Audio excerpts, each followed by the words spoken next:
Nous allons écouter mademoiselle Naïm, qui va exposer l'essentiel de son travail de doctorat devant un jury composé de professeur Madame Askari de l'Université Annaba. Non. De l'Institut. Non, de l'École nationale supérieure de technologie d'ingénierie. De l'École nationale d'ingénieurs d'Annaba. Monsieur Salim, professeur Salim Misbahi de l'Université du Sétif, de Sétif 1 Farhat Abbas, professeur de l'Université de 1945 également, docteur Barabia, sous la responsabilité de leader encadreur, c'est docteur Barabia de l'Université de Soukaras et de docteur M. Mourad Riyad de l'Université de Ghana. Vous avez entre 30 et 40 minutes pour nous exposer l'essentiel de votre travail. Merci. Monsieur le Président, Madame, Monsieur les membres du jury, bonjour. J'ai l'honneur de vous exposer l'essentiel de mon travail aujourd'hui intitulé L'interrelation entre les algorithmes du gradient conjugué et ceux de Newton sous la direction du docteur Banrabia Nordin et Mourad Riyad. Notre travail se planifie comme suit. On va commencer par une introduction générale, puis on va présenter un nouvel algorithme hybride de gradient conjugué basé sur la direction de Newton. Ensuite, on va présenter une combinaison convexe entre deux méthodes de gradient conjugué basées sur l'algorithme de Newton. Après, on va présenter la relation entre trois directions du gradient conjugué et la direction de Newton. Et on va discuter l'étude numérique du comportement de convergence quadratique. Et on se termine par une conclusion et perspective. Commençons par une introduction générale. Considérons le problème d'optimisation sans contrainte suivant. Trouver le minimum d'une fonction f définie de Rn dans R, où f est une fonction continuellement différenciable. Plus précisément, supposons que la fonction f satisfait quelques hypothèses de base suivantes. L'hypothèse H1, l'ensemble des niveaux oméga est borné. L'hypothèse H2, la fonction f est continuellement différenciable dans un voisinage n de oméga et son gradient est l'obtuse continue. Toutes les techniques numériques pour résoudre le problème 1 commencent avec un vecteur initial approprié et génèrent la séquence suivante. xk plus 1 égale à xk plus alpha k dk, où alpha k est le pas de recherche déterminé à l'aide d'une recherche linéaire de Wolff-Forte donnée par les relations 1,5 et 1,6. Et dk est la direction de recherche qui doit vérifier l'une des propriétés suivantes afin de garantir la convergence. La propriété de descente stricte donnée par la relation 1, la propriété de descente suffisante donnée par la relation 1,8. Les différents choix de direction des cas déterminent les différentes méthodes d'optimisation. Dans ce travail, nous nous concentrons sur les méthodes du gradient conjugué et la méthode de Newton. La direction de recherche de la méthode de Newton est calculée par la relation 1,8 ou plutôt 1,9 où gk plus 1 est le gradient de la fonction f au point xk plus 1. Et la dérivée seconde de f représente la matrice hessienne. La direction de recherche de la méthode du gradient conjugué est donnée par la relation 1,10, où βk est appelé le paramètre du gradient conjugué. Les différents choix des paramètres βk déterminent les différentes méthodes du gradient conjugué. Voici quelques exemples. Chaque paramètre est associé à une méthode du gradient conjugué. Les algorithmes du gradient conjugué et de Newton sont très fiables, avec des résultats théoriques bien établis et une excellente expérience numérique. Cependant, la relation entre eux n'a pas été pleinement explorée et il n'y a pas eu de progrès significatif dans la conception d'algorithmes efficaces et robustes pour les problèmes à grande taille, utilisant les concepts de ces deux classes d'algorithmes. Récemment, André a proposé de combiner les méthodes du gradient conjugué d'Iwan et Hastings et Stifel sous la forme d'une combinaison convexe et a distingué cette méthode en faisant en sorte que sa direction de recherche représente la direction de Newton. L'objectif de cette thèse est d'étudier comment ces deux méthodes peuvent s'influencer mutuellement et se compléter pour améliorer les performances globales des méthodes d'optimisation. Pour ce faire, nous avons développé des méthodes du gradient conjugué basées sur la direction de Newton, afin de combiner certaines bonnes propriétés des deux méthodes tout en évitant leurs faiblesses. Commençons par présenter un nouvel algorithme hybride de gradient conjugué basé sur la direction de Newton. Cette nouvelle méthode est une hybridation entre les méthodes de Dai et Layo en calculant le paramètre βk noté dans ce travail βk d'IDL comme une combinaison convexe entre βk d'IL associé à la méthode de Dai et Layo et βk Dai associé à la méthode de Dai-1, comme le montre la relation de 1. Donc notre nouvelle direction est donnée par la relation de 2, où le delta K est le paramètre d'hybridation qui est compris entre 0 et 1. Si delta K égale à 0, alors notre méthode se réduit à la méthode de Dai et Layo. Si delta K égale à 1, alors notre méthode se réduit à la méthode de Dai-1. Sinon, notre méthode est la combinaison convexe entre les deux méthodes Dai et DL. Le paramètre delta K est à calculer. Dans notre travail, nous avons calculé le paramètre delta K de telle sorte que notre direction de gradient conjugué donnée par la relation de 2 soit étroitement liée à la direction de Newton, dans le but de préserver les propriétés de la méthode du gradient conjugué et de gagner quelques bonnes propriétés de la méthode de Newton. Pour ce faire, motivé par le travail d'André, nous calculons les delta K de telle manière que notre direction de recherche soit égale à la direction de Newton, comme le montre la relation de 3. On a mis notre direction égale à la direction de Newton en multipliant les deux côtés de l'équation précédente par le terme de 4 pour obtenir la relation de 5. Il est clair d'observer que pour calculer le delta K, nous devons calculer la dérivée seconde, mais ici, dans notre travail, on veut complètement éviter le calcul de la dérivée seconde qui représente la matrice Hessienne. De plus, nous savons que pour les problèmes à grande dimension, l'évaluation directe de la dérivée seconde qui représente la matrice Hessienne est soit impossible, soit très coûteux en pratique. Donc, basons sur le résultat de Zhang qui consiste à la relation de 6. Nous allons forcer les choses comme première approche en supposant l'égalité exacte, c'est-à-dire supposons que la paire SKYK vérifie l'équation de la séquence suivante, donnée par la relation de 7. On remplace le terme qui est à gauche par Y transposé dans la relation de 5. Et après quelques calculs algébriques et simplifications, nous obtenons la formule de delta K donnée par la relation de 8. Il est clair d'observer qu'on a construit une nouvelle méthode de gradient conjugué basée sur la direction de Newton, mais sans avoir besoin de calculer la matrice Hessienne. Donc le processus itératif est simple et conçu pour résoudre des problèmes à grande dimension, car nous avons évité le calcul de la dérivée seconde qui représente la matrice Hessienne, utilisant l'équation de la séquence donnée par la relation de 7. Les deux théorèmes suivants démontrent que si le delta K est donné par la relation de 8 et le paramètre T est supposé strictement positif et le pas alpha K déterminé par les conditions de Wolff-Ford, donc la condition de descente et la condition de descente suffisante sont vérifiées. Voici notre algorithme noté d'IDL. On a ajouté l'étape 5 pour forcer la convexité. On veut obtenir une combinaison convexe entre les deux méthodes DAI et DL. C'est-à-dire, si le delta K est inférieur ou égal à 0, alors notre bêta K égale à bêta K DL. Si le delta K est supérieur ou égal à 1, donc notre bêta K égale à bêta K de DAI. Sinon, notre méthode est la combinaison convexe entre les deux méthodes, DAI et DL.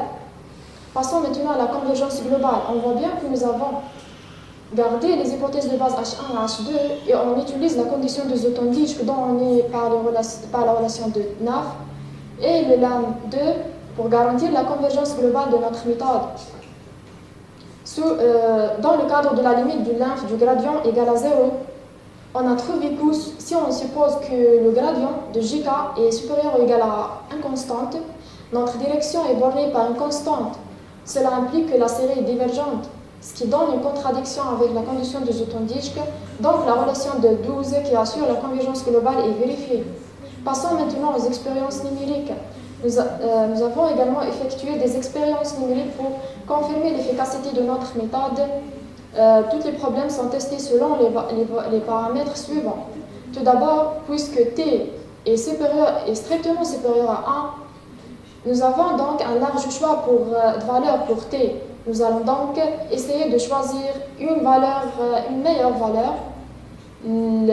Les deux figures suivantes présentent le profil de performance de notre méthode notée d'IDL avec t égale à 300, t égale à 2 et t égale à 100 en termes de temps et en termes de nombre d'itérations. On voit bien que notre méthode avec t égale à 300 qui est présentée par la courbe rouge est plus efficace qu'avec t égale à 2 et t égale à 100 en termes de temps et en termes de nombre d'itérations. Donc on va choisir t égale à 300 pour continuer les expériences numériques. Présentons maintenant une comparaison entre le profil de performance de notre méthode et les méthodes DAI et DL en termes de temps, en termes de nombre d'itérations et en termes d'évaluation du gradient.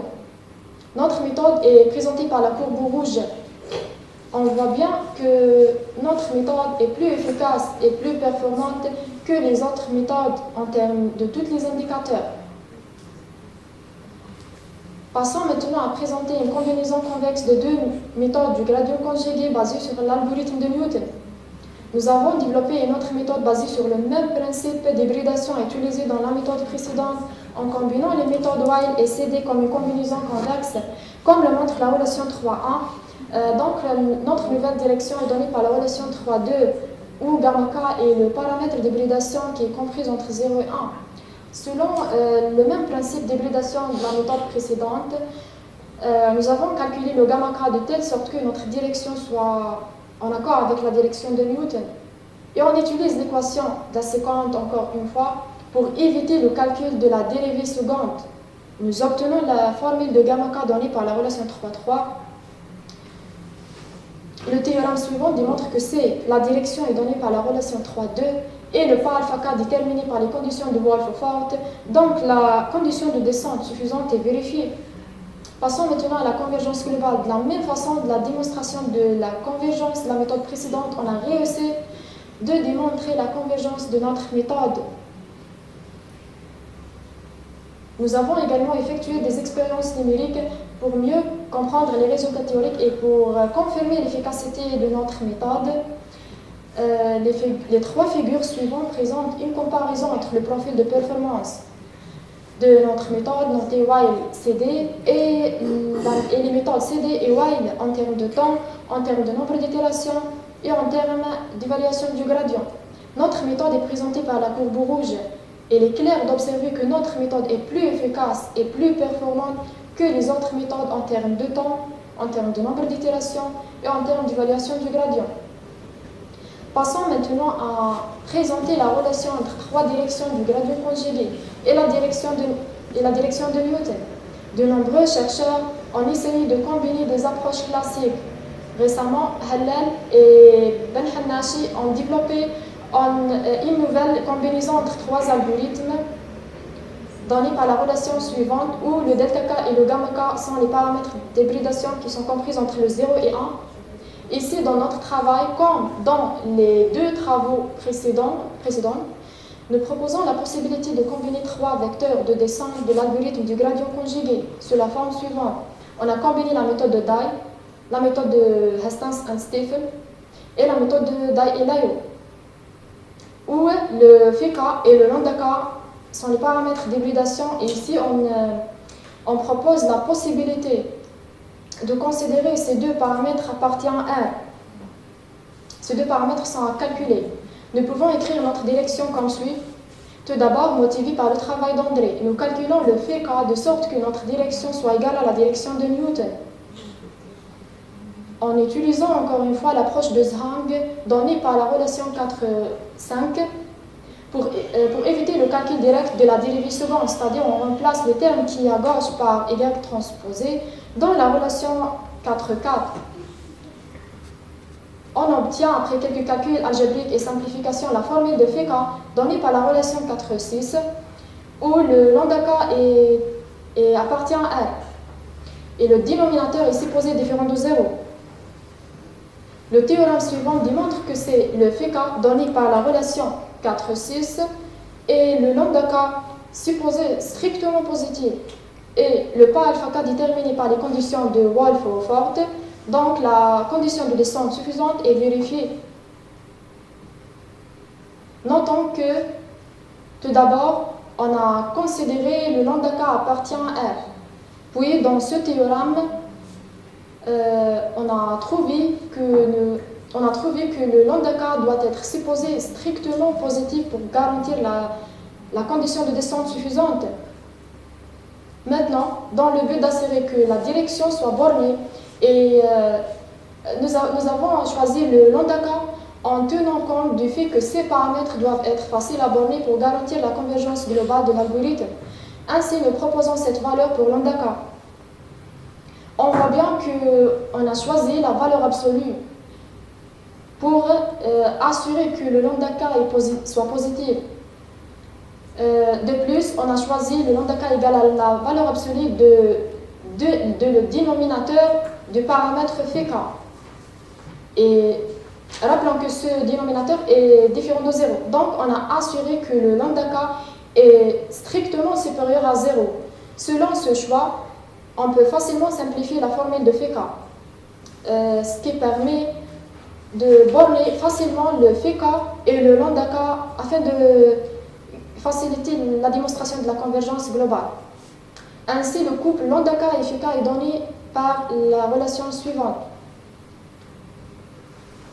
La discussion précédente concerne le cas où le dénominateur est supposé différent de 0. Passons maintenant au cas où le dénominateur est égal à 0. Dans ce cas, le Φk n'est pas bien défini. Nous allons donc apporter une correction à ce dénominateur. On note le dénominateur par n qui est supposé égal à 0. Nous proposons la correction suivante pour ce dénominateur donné par la relation 4,11. Ainsi, le Φk corrigé est donné par la relation suivante où A est un paramètre, est un constante non nulle, UK, VK sont des vecteurs dans Rn, à déterminer de manière à ce que cette quantité soit toujours différente de 0. Cette technique est appelée correction vectorielle de rang 1.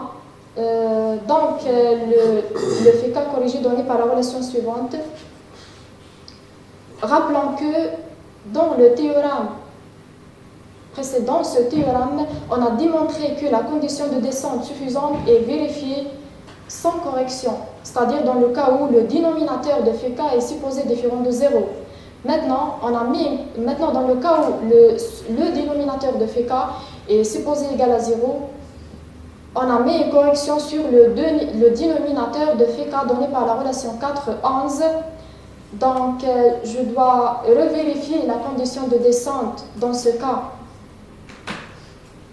Donc, je construis un nouveau théorème qui assure la condition de descente dans ce cas, c'est-à-dire avec correction.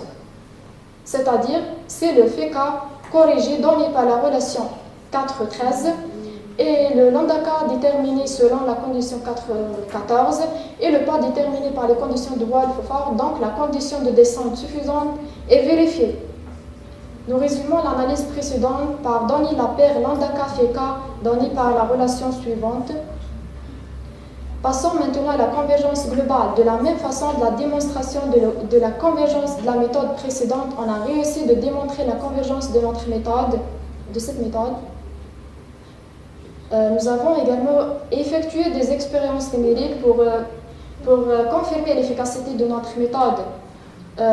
Nous présentons une comparaison entre le profil de performance de notre méthode, notée QCC, et les méthodes DAI, DL, HS et le BHGS en termes de temps, de nombre d'itérations et l'évaluation de gradient.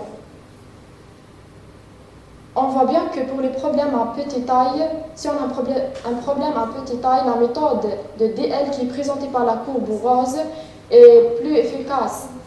Par contre, si on a un problème à grande dimension, notre méthode QCC présentée par la courbe rouge est plus performante en termes de temps. De même, si on a un problème à grande dimension, notre méthode QCC est plus efficace par rapport aux autres. Sinon, par contre, si on a un problème à petite dimension, apparemment le BHGS est le meilleur en termes de nombre d'itérations. Notre méthode est plus efficace et plus performante que les autres méthodes en termes d'évaluation du gradient. Passons maintenant à discuter l'étude numérique du comportement de convergence quadratique.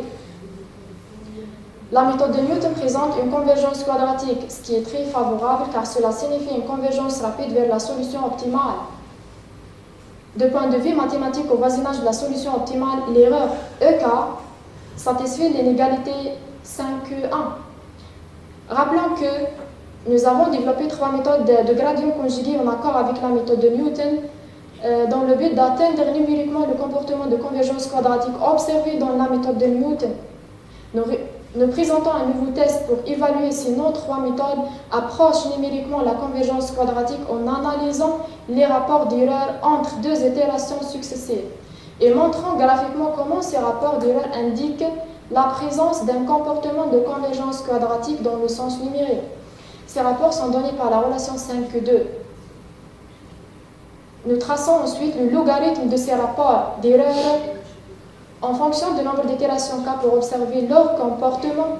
Nous nous attendons à ce que ces rapports d'erreur RK soient majorés par une constante, c'est-à-dire que RK ne dépasse pas une valeur constante, ce qui serait une indication du comportement de convergence quadratique au sens numérique. Les figures suivantes illustrent le comportement de convergence de nos méthodes. Tout d'abord, nous observons que la méthode d'IDL et la méthode de YCD, qui sont présentées par la courbe bleue et la courbe rouge, convergent en un petit nombre d'itérations. Par contre, la méthode QCC, qui est présentée par la courbe verte, nécessite un nombre d'itérations supérieur à celui des méthodes d'IDL et YCD. Ensuite, concernant les méthodes IDL et YCD, nous observons que le logarithme des rapports RK ne dépasse pas le 0, c'est-à-dire que RK est inférieur ou égal à 1, donc les rapports d'erreur de ces 2 méthodes montrent une tendance d'être majorés. Donc, les méthodes IDL et YCD, on peut dire que ces 2 méthodes peuvent avoir un comportement de convergence quadratique. Par contre, la méthode QCC, les rapports d'erreur associés à la méthode de QCC ne montrent pas tendance à être majorés, donc on ne peut pas dire qu'elle peut avoir un comportement de convergence quadratique. De même pour n égale à 150, même observation. Concernant les 2 méthodes IDL et YCD, on peut dire que ces 2 méthodes peuvent avoir un comportement de convergence quadratique. Par contre, le QCC, on ne peut pas dire qu'elle peut avoir un comportement de convergence quadratique. De même pour n égale à 424 et pour n égale à 258. Maintenant, pour n égale à 380, nous observons que les rapports d'erreur associés à les 3 méthodes, on peut dire que les rapports d'erreur montrent une tendance d'être majorés par une constante. Donc, on peut dire que les 3 méthodes peuvent avoir un comportement de convergence quadratique. De même, pour n égale à 1005 et pour n égale à 360, la même observation. Passons maintenant à la conclusion générale. Nous avons réussi à construire 3 nouvelles méthodes basées sur la direction de Newton dans le but de comprendre comment elles peuvent s'influencer et se compléter mutuellement pour améliorer leur accélération et leur performance. Nous avons démontré la convergence globale de nos méthodes et aussi nous avons démontré leur efficacité grâce à des expériences numériques qui confirment leur supériorité par rapport aux autres algorithmes. Nous avons également développé un nouveau test numérique pour tester si nos algorithmes approchent numériquement la convergence quadratique observée dans la méthode de Newton. Les résultats obtenus ont démontré que, généralement, dans de nombreux cas, les 3 méthodes présentent un comportement de convergence quadratique. Cela indique que, généralement, dans de nombreux cas, la construction d'un nouvel algorithme de gradient conjugué qui s'accorde avec la méthode de Newton constitue une avancée significative pour améliorer l'accélération de la convergence dans les méthodes d'optimisation. Par conséquent, notre test numérique constitue une contribution importante de notre travail et offre une technique fiable pour évaluer l'efficacité des méthodes. Comme perspective, nous avons la finalisation de la publication des travaux qui concernent la relation entre 3 directions de gradient conjugué et la direction de Newton. Il pourrait être intéressé d'explorer d'autres nouvelles techniques d'hybridation combinant les directions de gradient conjugué et de quasi-Newton. Voici quelques références. Merci pour votre attention.